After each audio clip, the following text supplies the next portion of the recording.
Back in the days when Grandma was a girl, there was no such thing as a traffic problem. The speed limit fixed at trotting pace. And when Grandpa got tired of driving, all he had to do was tie the reins around the whip socket and give old Maud her head. Then came the dawn of the motor age. The horse was transformed into horsepower and imprisoned under a shiny hood. Of course, these early horseless carriages were anything but dependable. And when two of these ancient gas buggies met, there was a traffic problem. Only steely nerves and a firm grip on the wheel could avoid disaster, for even under the most fortunate circumstances, guiding these temperamental mechanical grasshoppers was as much a matter of luck as skill. The rutted lanes of a generation ago are now smooth ribbons of concrete, bringing once distant cities within a few short hours, linking the nation together with the greatest highway transportation system in the world. American highway builders have done their work well, conquering road hazards, controlling the traffic flow, and keeping the driver constantly informed, like the engineer of a crack railroad train, of driving conditions ahead. Wherever the road leads, there you will find the outposts of that great army of protection, the highway police. An army of national defense, trained and equipped to keep all quiet on the highway front, on the job 24 hours a day. With the finest and best controlled highway traffic system in the world, it would seem almost ridiculous that highway accidents should happen. Well, there are still accidents, all too many of them, but they are never ridiculous, and they don't just happen. Who is at fault here? Of course, each driver blames the other, but let's reenact the events leading up to this crash and judge for ourselves. Here he comes, traveling along a superhighway. He's on his own side of the roads. His brakes are good enough to stop within the assured clear distance ahead. At least, he thinks they are. And here is the other car, traveling slowly toward the intersection. At the intersection, the driver stops. He sees the approaching car, but then there's plenty of time. But is there? Watch out! And there is another motoring accident added to the list of more than 1 million which occur on American streets and highways every year. Who is to blame? After all, it really doesn't matter, no. The important point is that this tragic accident need never have occurred if one driver had been willing to spare just a few seconds and if the other driver had been sure that his brakes were equal to his speed. Analyzing the causes of all accidents, we find that inability to stop in time is by all odds the outstanding reason for motoring mishap. How quickly can you stop?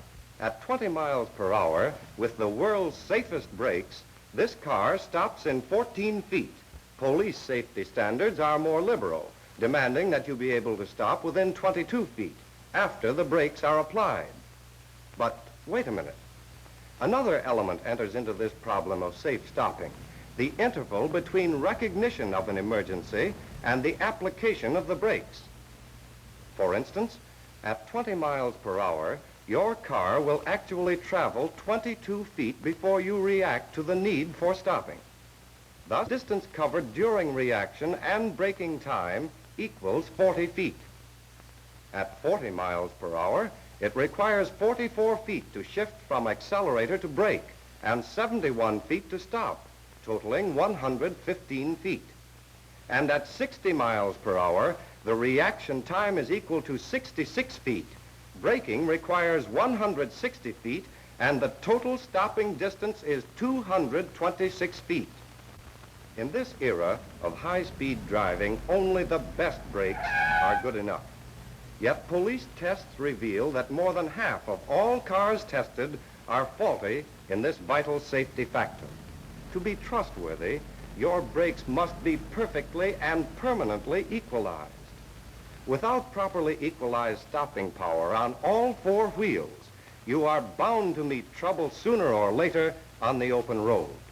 For instance, here is a chap whose brakes are good enough for city driving, and he thinks they are good enough for high speed. But in an emergency, when he stamps on the brakes, the car skids and dives into the ditch. And it might have been worse. Here we are at the Indianapolis Speedway, the roaring road of speed. Few of you, indeed, would care to take the risks which these drivers accept as a matter of course in their record chasing. Indeed, some of the driving habits you observe every day on the highway are too risky for these daredevils of the Speedway. For example, the common practice of crowding the center line on the highway would put a Speedway champion's hair right up on end. You're traveling at 50 miles an hour. The approaching driver is traveling at the same speed. That's virtually 100 miles an hour and within handshaking distance. And how many times have you started to pass up some slower car and then squeaked through by the skin of your teeth? If that car is traveling at 50 miles per hour, it represents the same obstacle as 10 parked cars. The chance is not so inviting now, is it? Railroad crossing signals are installed as a warning, not as a challenge. Yet there is always some impatient motorist willing to gamble. If he wins, it means only the saving of a few seconds. If he loses, well, do you think those seconds were worth the risk? Alcohol in the radiator of a motor car is a necessity, but alcohol in the operator is one of the outstanding causes of accidents. You wouldn't ride with an airplane pilot who had taken even one cocktail, and a drink on the road may be just as hazardous as a drink in the air. Public enemy number one always shows up in the most unexpected places. You can look for him to appear on the wrong side of the road passing another car on a hill. Another of his favorite haunts is blind turns. As usual, he's on the wrong side of the road. On narrow country lanes, he takes the whole road to himself. What about you? Well, you can either meet him head-on or take the ditch and take the consequences. And on a pleasant Sunday afternoon on any crowded highway, when you see a long line of delayed traffic, you can make up your mind that Mr. J. Rhodes Hogg is holding up the procession. A nuisance indeed, and more important, a deadly menace to general traffic. For anyone who attempts to pass does so at his own risk, and the risk of all oncoming cars. At last this traffic menace is removed from the highway, and let's hope they pen him up for good. Hey, wait a minute. Can this be the desperate public enemy of safe motoring? Not a bad-looking fellow. In fact, if you hadn't witnessed the results of his driving, you'd say he'd make a pretty good neighbor. Here's something to think about the next time you and I are tempted to ignore the rules of courteous driving. As a matter of fact, there will be no highway traffic problem if you and I, some 30 or 40 million of us, observe the golden rule of the open road and mix some horse sense with our horsepower. Most car manufacturers are doing their part, giving us cars so safe and simple to operate that they should make expert drivers of us all. The most modern of the new cars have powerful, self-equalizing brakes that furnish the stopping power to avoid accidents. Low center of gravity draws this car back to earth like a magnet, even when tilted to an extreme angle. Modern design gives a new degree of stability and sure-footed performance under all driving conditions. New scientific weight distribution and springing makes possible an entirely new conception of riding comfort and handling ease, entirely free from steering wheel fight no matter how rough the road. What's this? Catastrophe? Oh no. Merely a demonstration of strength and safety of the new type of steel bodies by the men who break up automobiles to build them better.